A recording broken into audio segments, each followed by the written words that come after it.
Hi folks, this is Jay. Hope you're okay today. I'm just going to put a guy's video on about hell.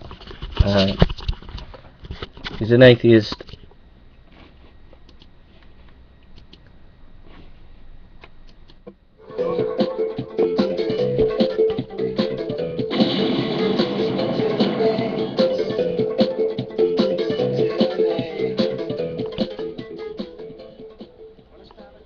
Hey guys, what's up? I'm Dusty Smith, and this is the Cult of Dusty.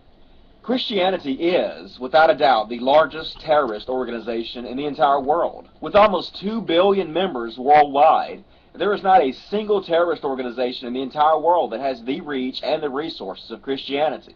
Now some of you might be thinking, what the fuck are you talking about, dude? Christianity is not a terrorist organization. Really?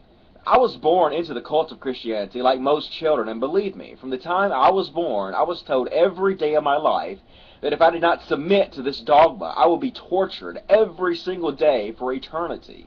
Are you trying to tell me that that's not terrorism?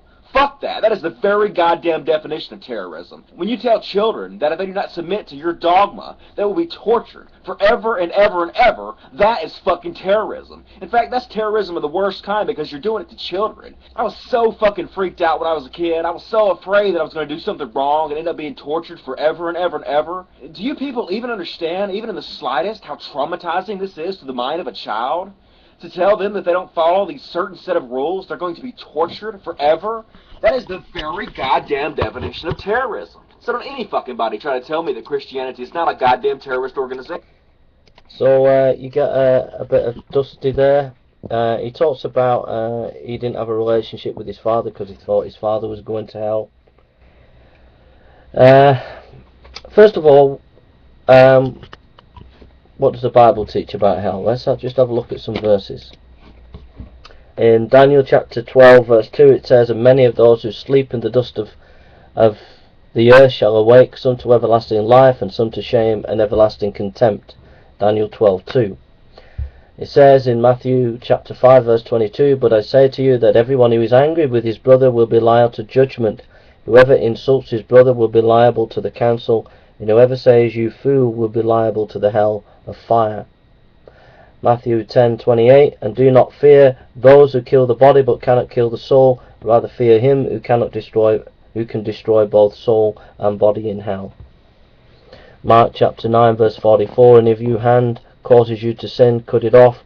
It is better for you to enter life crippled than the hand with 2 hands to go to hell, to the unquenchable fire.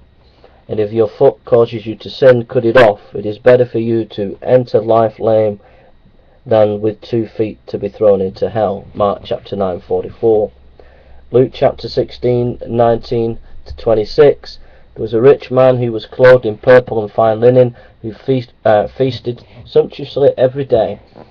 At his gate was laid a poor man named Lazarus, covered with stores, who desired to be fed with what fell from the rich man's table. Moreover, even the dogs came and licked his sores. The poor man died and was carried by the angels of Abraham's side.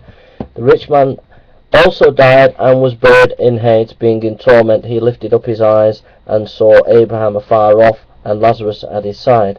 And he called out, Father Abraham, have mercy on me, and send Lazarus to dip the end of his finger in the water and cool my tongue, for I am in anguish in the flame." But Abraham said, "Child, remember that you in your lifetime received your good things, and Lazarus in like manner bad things, but now he is comforted here, and you are in anguish, and besides all this, between us and you is a great chasm has been fixed, in order that those who would pass from here to you may not be able, and none may cross from there to us." Luke chapter 16 verse 19-26. 2 Thessalonians 1:9, "They shall suffer the punishment of eternal destruction, away from the presence of the Lord and for the glory of his might." And then there's a passage in Revelations 20 verse 9 and 15. So the Bible teaches the doctrine of hell, that we will, if we die and we don't believe in Christ, we will suffer eternal torment. Now, first of all, Dusty's complaining. I don't think it's a civilized way, the way he's complaining, calling Christians terrorists. I think that's very, very extremely bad, personally. Secondly, I regret if he's felt any psychological damage in his own life because of what Christians have said to him. I'm sorry that he's felt like that, or it's affected his life.